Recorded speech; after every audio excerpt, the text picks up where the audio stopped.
This is the Sabbath School lesson for the fourth quarter, 2021.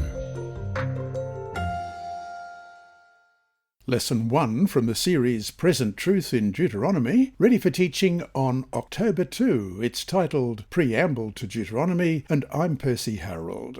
Monday, September 27, the Fall and the Flood. Almost every schoolchild has heard the story about an apple falling on Isaac Newton's head, and voila! Newton discovered gravity. Whether or not an apple really fell on his head isn't the crucial point. Instead, the point is that Newton's great insight. He didn't discover gravity either. Anyone who fell down already knew about gravity, was to understand that the same force that dropped the apple, gravity, also kept the moon in orbit around the earth in orbit around the sun, and so forth. This was important because for millennia many people believed that the laws that governed the heavens were different from the laws that governed the earth. Newton showed that this belief was wrong. And though Newton's contribution was in the area of natural law, the same principles holds true with moral law. The same freedom, the freedom inherent in love that led to Lucifer's fall in heaven, led to humanity's fall on earth as well. Read Genesis chapter 2, verses 16 and 17, and Genesis 3, verses 1 to 7. How do these verses about perfect people in a perfect environment, created by a perfect God, also reveal the powerful truth of the freedom inherent in love? Genesis 2, beginning at verse 16, And the Lord God commanded the man, saying, Of every tree of the garden you may freely eat, but of the tree of the knowledge of good and evil you shall not eat, for in the day that you eat of it you shall surely die. And Genesis chapter 3, verses 1 to 7. Now the serpent was more cunning than any beast of the field which the Lord God had made. And he said to the woman, Has God indeed said, You shall not eat of every tree of the garden?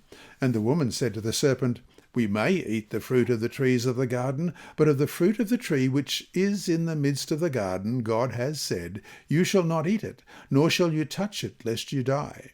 Then the serpent said to the woman, You will not surely die, for God knows that in the day you eat of it, your eyes will be opened, and you will be like God, knowing good and evil.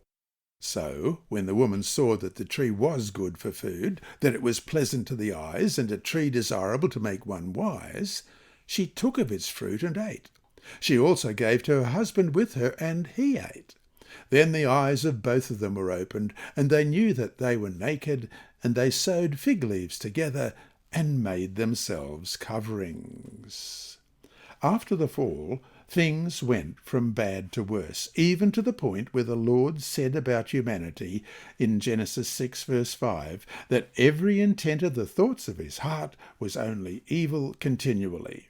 And if their thoughts were bad, their actions surely were as well, until things got so evil that the Lord destroyed the entire world with the flood, in a sense giving humanity a chance to start over, a kind of second creation.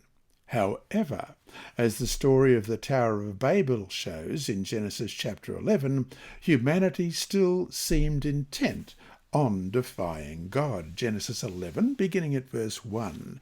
Now the whole earth had one language and one speech, and it came to pass as they journeyed from the east that they found a plain in the land of Shinar, and they dwelt there. Then they said to one another, Come, let us make bricks and bake them thoroughly. They had brick for stone, and they had asphalt for mortar. And they said, Come, let us build ourselves a city, and a tower whose top is in the heavens.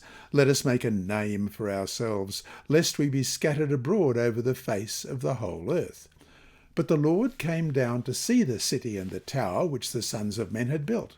And the Lord said, Indeed, the people are one, and they all have one language, and this is what they begin to do. Now nothing that they purpose to do will be withheld from them. Come, let us go down and there confuse their language, that they may not understand one another's speech. So the Lord scattered them abroad from there over the face of all the earth, and they ceased building the city. Therefore its name is called Babel, because there the Lord confused the language of all the earth, and from there the Lord scattered them abroad over the face of all the earth. In Patriarchs and Prophets, page 119, we read, "When the tower had been partially completed, a portion of it was occupied as a dwelling place for the builders. Other apartments, splendidly furnished and adorned, were devoted to their idols. The people rejoiced in their success and praised the gods of silver and gold, and set themselves against the ruler of heaven and earth." End of quote. Thus, besides confusing their language, God scattered the fallen race across the face of the earth. So to finish today, take a mental note of your thoughts throughout the day. What does this teach you about the state of your own heart? This lesson was read by Dr. Percy Harrold for Christian Services for the Blind. It's supported by the Sabbath School Department and Hope Channel Australia, and is rebroadcast by Christian Record Services and through podcasts at It Is Written in the United States, Hope Channel Germany, and through Apple iTunes and SoundCloud. Remember, God is always faithful.